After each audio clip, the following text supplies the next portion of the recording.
بسم اللہ الرحمن الرحیم۔ حضرت یحییٰ علیہ السلام کا سر بولنے لگا۔ حضرت عبداللہ بن عباس رضی اللہ عنہ فرماتے ہیں کہ حضرت عیسیٰ علیہ السلام نے حضرت یحییٰ علیہ السلام کو 12 حواریوں کے ساتھ لوگوں کے پاس بھیجا تاکہ لوگوں کو دینی تعلیم دے۔ ان تعلیمات میں یہ بھی ایک بات تھی کہ بھانجی سے نکاح حرام ہے۔ اس وقت کے بادشاہ کو اپنی ایک بھانجی بہت پسند تھی اور وہ اس سے شادی کرنا چاہتا تھا۔ بادشاہ روزانہ اس بھانجی کا ایک مطالبہ ضرور پورا کرتا تھا۔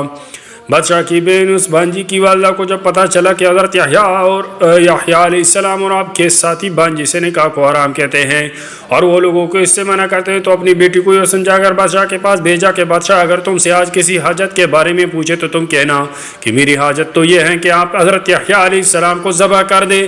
چنانچہ وہ بادشاہ کے پاس گئی۔ بادشاہ نے جب حاجت کے بارے میں پوچھا تو اس نے حضرت یحییٰ علیہ السلام کو ذبح کر دینے کا مطالبہ پیش کر دیا۔ بادشاہ نے کہا کہ کوئی اور مطالبہ کرو۔ اس نے کہا کہ میرا تو بس یہی ایک مطالبہ ہے۔ بانجی کی ضد پر بادشاہ نے ایک بڑا تشت منگوایا، حضرت یحییٰ علیہ السلام کو بلوا کر اس کے اوپر ذبح کر دیا۔ زمین پر آپ علیہ السلام کے خون کا ایک قطرہ گرا تو وہ ابلنے لگا، اور اللہ نے بخت نصر کو ان پر مسلط کر کے اس کے دل میں یہ بات ڈال دی کہ وہ اس کے خون کے بدلے میں قتل کرتا رہے یہاں تک کہ اس کا خون کا ابلنا بند ہو جائے۔ چنانچہ اس نے اس قوم کے 70,000 لوگوں کو قتل کر دیا۔ شہر بن حوشب کی روایت میں ہے کہ بادشاہ نے حضرت یحییٰ علیہ السلام کو قتل کر کے آپ کا سر بانجی کے حوالے کیا۔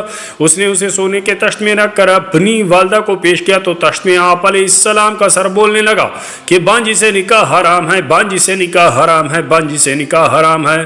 بادشاہ کی بہن نے آپ علیہ السلام کا کٹا ہوا سر دیکھ کر کہا کہ آج میری آنکھیں ٹھنڈی ہوئی اور سلطنت کے بارے میں آج مجھے اطمینان ملا، بے خوفی حاصل ہوئی۔ اس کے بعد ریشم کی قمیض، ریشم کا دوپٹہ اور ریشم ہی کی شلوار زیب تن کر کے اپنے بالا خانے میں چڑھی۔